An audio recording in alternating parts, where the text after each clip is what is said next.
नमस्कार, आप देख रहे हैं एसपीटी न्यूज। पेश है 17 मई रविवार दोपहर 3:15 बजे राजस्थान की बड़ी खबरें।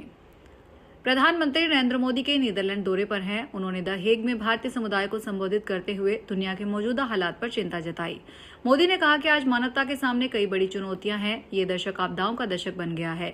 दुनिया पहले कोरोना, फिर युद्ध और अब ऊर्जा संकट से जूझ रही है। अगर हालात नहीं बदले तो बीते कई दशकों के काम पर पानी फिर जाएगा और दुनिया की बहुत बड़ी आबादी गरीबी के दलदल में फंस जाएगी। सेना प्रमुख जनरल उपेंद्र द्विवेदी ने शनिवार को कहा कि अगर पाकिस्तान आतंकवादियों को पनाह देता है और भारत के खिलाफ आतंकवाद फैलाना जारी रखता है तो उसे खुद तय करना होगा कि वह भविष्य में दुनिया के नक्शे पर बना रहना चाहता है या इतिहास बनना चाहता है। दिल्ली के मानेकशॉ सेंटर में आयोजित सेना संवाद कार्यक्रम में उन्होंने ऑपरेशन सिंदूर जैसी स्थिति दोबारा बनने के सवाल पर यह बात कही। उन्होंने कहा कि पाकिस्तान को भारत विरोधी आतंकियों को शरण देना बंद करना होगा। बूंदी जिले के हिंडोली विधानसभा क्षेत्र में एक पट्टा विवाद को लेकर सियासी माहौल गर्मा गया। पूर्व मंत्री और कांग्रेस विधायक अशोक चांदना एक वीडियो सोशल मीडिया पर तेजी से वायरल हो रहा है, जिसमें वे हिंडोली नगर पालिका के अधिकारी जितेंद्र कुमार मीना से फोन पर तीखे अंदाज में बातचीत करते हुए दिखाई दे रहे हैं।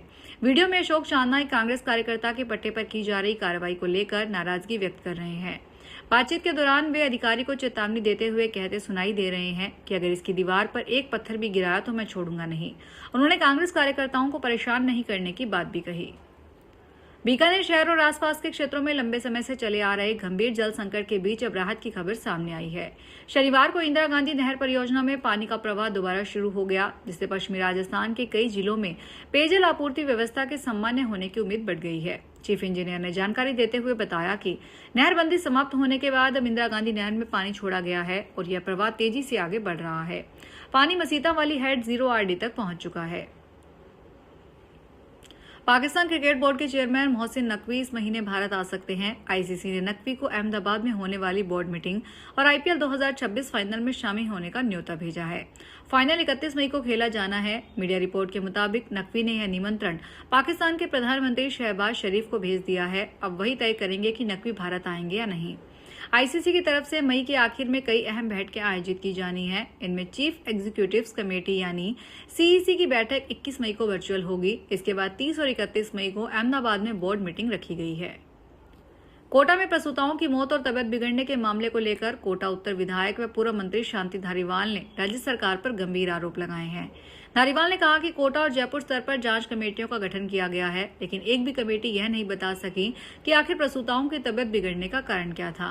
धारीवाल ने डॉक्टरों के निलंबन पर सवाल उठाते हुए कहा कि अब तक जांच में कुछ सामने नहीं आया है, इसके बाद भी डॉक्टरों को निलंबित और बर्खास्त क्यों किया जाता है।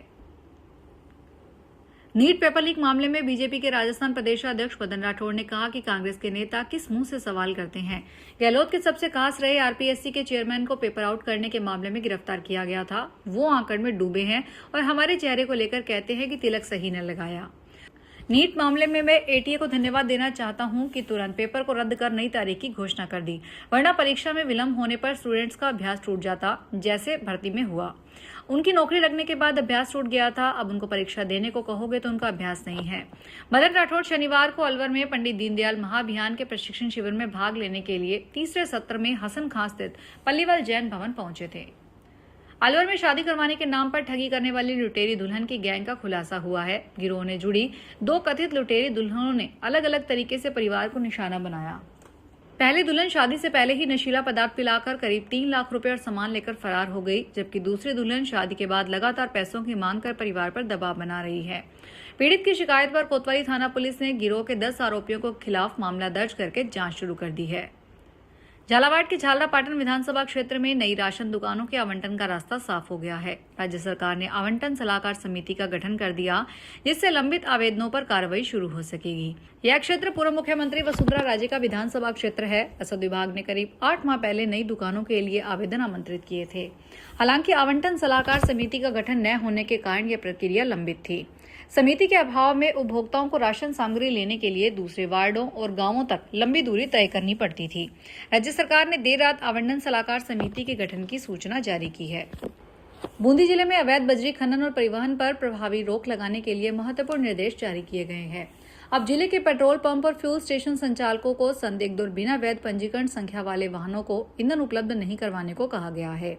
वहीं जिला कलेक्टर खनन कार्य में लगे सभी भारी वाहनों में जीपीएस सिस्टम अनिवार्य करने का निर्देश दिया गया है। बिना जीपीएस वाले वाहनों को तुरंत जब्त करने के आदेश दिए गए हैं। जिला रसद अधिकारी देवराज रवि ने बताया कि यह निर्देश सुप्रीम कोर्ट द्वारा अवैध बजरी खनन और परिवहन गतिविधियों पर प्रभावी नियंत्रण स्थापित करने के लिए जारी निर्देशों के अनुपालन में दिए गए हैं। चित्तौड़गढ़ में मन्नत पूरी होने पर भक्त ने सांवलिया सेठ को चांदी की किताब चढ़ाई। बर्तन व्यवसायी ने बेटे के अच्छे रिजल्ट के लिए सांवलिया जी से मन्नत मांगी थी। व्यवसायी के बेटे ने central board of secondary education 12वीं में कॉमर्स में 97% नंबर के साथ स्कूल में टॉप किया। शहर के प्रताप नगर निवासी व्यवसायी सुनील काबरा बेटे चिन्मय और परिवार के साथ मंदिर पहुंचे। राजभोग आरती के समय सुनील काबरा ने भगवान को किताब चढ़ाई। राजस्थान के धोरों में सूरज आग उगल रहा है। तापमान 45 डिग्री के पार पहुंच चुका है। भीषण गर्मी और लगातार रिकॉर्ड तोड़ते तापमान के बीच इंसानों के साथ साथ वन्य जीवों और पशुओं का जीवन भी संकट में है। सूरज की तपिश के बीच बेजुबान जीव पानी की बूंद बूंद को तरस रहे हैं। ऐसे में जैसलमेर के सम क्षेत्र के गंगा, नींबा, भगवानाराम की ढानी सहित आसपास के इलाकों में सामुदायिक एकजुटता ने इन्हें बचाने की ठानी है। पर्यावरणविद और राजस्थान के ग्रीन मैन के नाम से चर्चित तरपत सिंह राजपुरोहित और ग्रीन डेजर्ट संस्थान ने संयुक्त पहल की है, जिसके तहत इलाके में बने जल कुंडों में जन सहयोग से पानी पहुंचाने का काम किया जा रहा है। इस पहल में मूसा डेजर्ट नेस्ट ने भी अपना सहयोग दिया है। जयपुर में सांगानेर तहसील के सामने एक व्यापारी आमरण अनशन पर बैठ गया। व्यापारी मनोज कुमार टिलानी ने सांगानेर जोन के नगर निगम के उपायुक्त डॉक्टर रवि गोयल पर गलत नोटिस जारी कर उनके बिल्डिंग सीज करने का आरोप लगाया है। व्यापारी ने परेशान करने और कथित रूप से पैसों की मांग करने जैसे गंभीर आरोप भी लगाए हैं। अनशन पर बैठे व्यापारी का कहना है कि बिना उचित जांच और नियमों की पालना किए कार्रवाई की गई, जिससे उसे आर्थिक नुकसान उठाना पड़ रहा है। मामले को लेकर प्रशासन ने निष्पक्ष कार्रवाई की मांग की है। व्यापारी मनोज कुमार की आइसक्रीम और पान की दुकान है। कोटपूतली में जनगणना 2027 के पहले चरण के स्वगणना अभियान में उत्कृष्ट कार्य करने वाले विभागों को प्रमुख जनगणना अधिकारी और जिला कलेक्टर डॉक्टर अपर्णा गुप्ता ने शनिवार को सर्टिफिकेट देकर सम्मानित किया। यह स्वगणना अभियान 1 से 15 मई तक संचालित किया गया, जिसमें 100% स्वगणना पूरी करने वाले विभागों को यह सम्मान दिया गया।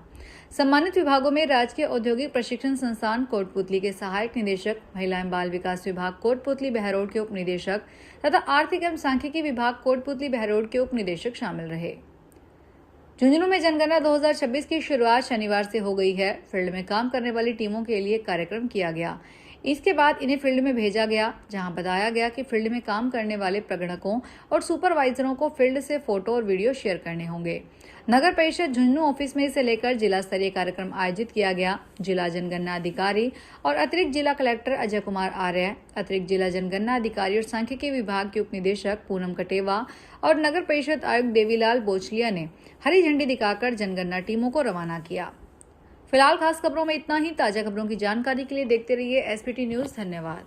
अगर आप भी अपने आसपास की छोटी बड़ी और महत्वपूर्ण खबरों से अपडेट रहना चाहते हैं तो सब्सक्राइब कीजिए हमारे चैनल एसपीटी न्यूज को और प्रेस कीजिए बेल आइकन पर।